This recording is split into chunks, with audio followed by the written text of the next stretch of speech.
जानकारी का नाम है आपका कंपन समृद्धि का मार्ग। और इसकी जो मूल बात है वो ये कि पैसा कमाना सिर्फ बाहरी चीजों पर मेहनत या किस्मत पर ही नहीं, बल्कि काफी हद तक हमारी अंदर की सोच, हमारी मान्यताओं और हाँ, हमारे कंपन या कह लें एनर्जी लेवल पर टिका है। हाँ बिल्कुल। और इसमें एक और कॉन्सेप्ट है पैराडाइम का, एक तरह का मानसिक प्रोग्राम जो हमें अक्सर आगे बढ़ने से रोकता है, भले ही हमें पता हो कि क्या करना है। तो आज हमारी कोशिश रहेगी इसी पैराडाइम और कंपन को समझने की और ये देखने की कि ये सोर्स हमारे लक्ष्यों के बारे में क्या कहता है। हाँ, और सोर्स का जो मुख्य तर्क है वो यही है कि हमारी जो गहरी पुरानी मान्यताएं हैं और हमारी जो भावनात्मक स्थिति है जिसे वो कंपन कह रहा है, वो हमारी आर्थिक हकीकत बनाने में बाहरी हालात या सिर्फ जानकारी से कहीं कहीं ज्यादा ताकतवर हैं। और यही चीज समझाती है कि क्यों कुछ लोग सब कुछ जानने के बाद भी स्ट्रगल करते रह जाते हैं। अच्छा, तो ये पैराडाइम वाली बात को थोड़ा और खोलते हैं। सोर्स कहता है कि ये विश्वासों, आदतों का एक अनदेखा सा प्रोग्राम है, बचपन से बना हुआ। हाँ बिल्कुल, जैसे दिमाग का कोई ऑटो पायलट मोड हो और ये हमारे करीब करीब 95% फैसलों को अनजाने में कंट्रोल करता है। 95%? बाप रे। हाँ, और यही वजह है कि लोग अक्सर कोई कोर्स करते हैं या कोई किताब पढ़ते हैं मोटिवेशन वाली। हाँ। लेकिन फिर कुछ दिन बाद वापस उसी पुराने ढर्रे पर आ जाते हैं। उनका वो पैराडाइम उनको पीछे खींच लेता है। सही। सोर्स में लेखक ने अपना भी बताया है ना, कि कैसे वो सालों तक कर्ज में और एक ऐसी नौकरी में फंसा रहा जो उसे पसंद नहीं थी। बिल्कुल। क्योंकि उसका जो अंदरूनी पैराडाइम था वो उसे आगे बढ़ने ही नहीं दे रहा था, वो उसे उसी स्थिति में बनाए हुए था। तो सिर्फ जानना कि अमीर कैसे बने ये काफी नहीं है? बिल्कुल नहीं। सोर्स यही कहता है, असली शक्ति जानकारी में नहीं, जानकारी को लागू करने में है। और वो लागू तभी हो पाता है जब आपका ये पैराडाइम, आपका ये अंदर का सॉफ्टवेयर आपको इसकी इजाजत दे। अच्छा। जैसे वो पैसे को लेकर पुरानी मान्यताएं होती हैं कि पैसा कमाना बहुत मुश्किल है या पैसा बुरे लोगों के पास होता है। हाँ, एग्जैक्टली। ये मान्यताएं अनजाने में हमारे कामों को, हमारे फैसलों को कंट्रोल करती हैं और फिर नतीजे भी वैसे ही आते हैं। पता सब होता है पर कदम ही नहीं उठते। और फिर आता है ये दूसरा आइडिया, कंपन का, वाइब्रेशन का। सोच कहता है कि हर चीज एनर्जी है और हर एनर्जी की अपनी एक फ्रीक्वेंसी, एक कंपन होती है। सही। और भावनाएं जैसे डर, शक, चिंता, ये सब कम कंपन पैदा करती हैं।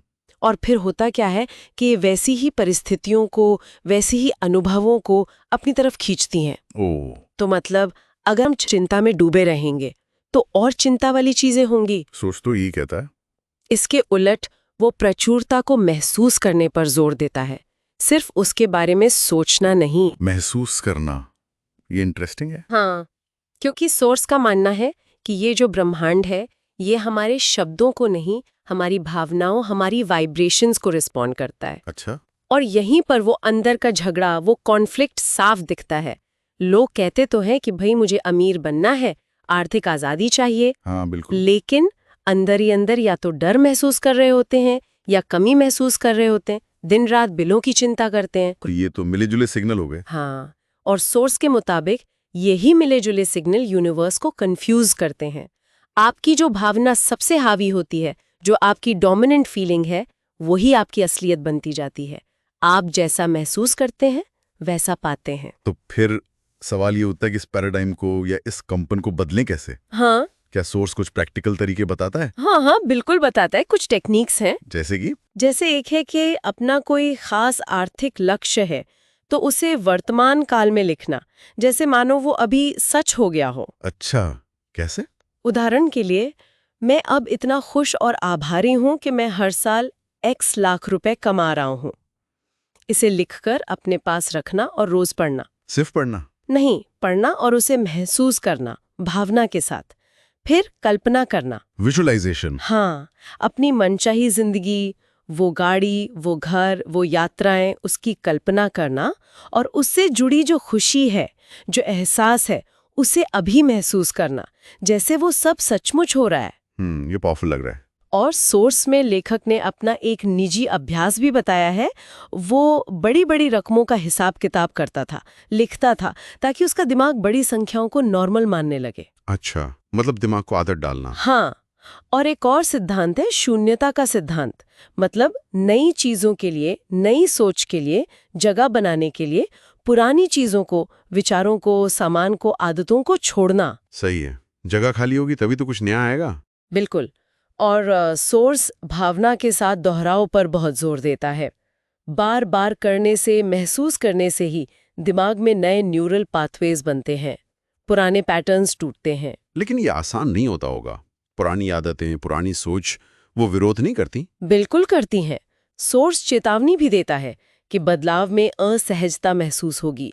आपका पुराना पैराडाइम पूरी कोशिश करेगा आपको वापस खींचने की, डर दिखाएगा, शक पैदा करेगा। हाँ, ये तो होता है। सोर्स ओप्रा विनफ्रे का उदाहरण देता है, कैसे उनकी अंदरूनी मजबूती और विश्वास ने उन्हें जबरदस्त सफलता दिलाई। और दूसरी तरफ माइक टायसन का, जिनके पास बेशुमार दौलत आई, पर अंदरूनी उथल-पुथल, डर, गुस्से की वजह से वो उसे संभाल नहीं पाए। मतलब अंदर की स्थिति बहुत मायने रखती है बाहरी सफलता को टिकाए रखने के लिए। एग्जैक्टली। इसीलिए सोर्स का आग्रह है कि आप जैसा इंसान बनना चाहते हैं, वैसी सोच, वैसी बातें, वैसे काम आज से ही करना शुरू कर दीजिए। इंतजार मत कीजिए कि पहले पैसा आएगा तब बदलूंगा। पहले बदलिए, पैसा फॉलो करेगा। तो कुल मिला के इस सोर्स से जो मुख्य सीख निकलती है वो ये है कि हमारे अंदर की दुनिया, हमारा वो पैराडाइम और हमारी भावनाएं, हमारा कंपन, यही हमारी बाहरी दुनिया को तय करती हैं। असली बदलाव बाहर कुछ होने का इंतजार करने से नहीं आता, वो अंदर से शुरू होता है। सही कहा। सोर्स का निचोड़ यही है कि आपकी इनर वर्ल्ड आपकी आउटर वर्ल्ड को क्रिएट करती है। तो एक विचार जिस पर सोचा जा सकता है, आज हम अपने अंदर, अपने मन में सबसे ज्यादा किस विचार या किस भावना को जगह दे रहे हैं, और क्या वो भावना उस हकीकत से मेल खाती है, उस जिंदगी से मेल खाती है जिसे हम वाकई जीना चाहते हैं। ये सोचने वाली बात है।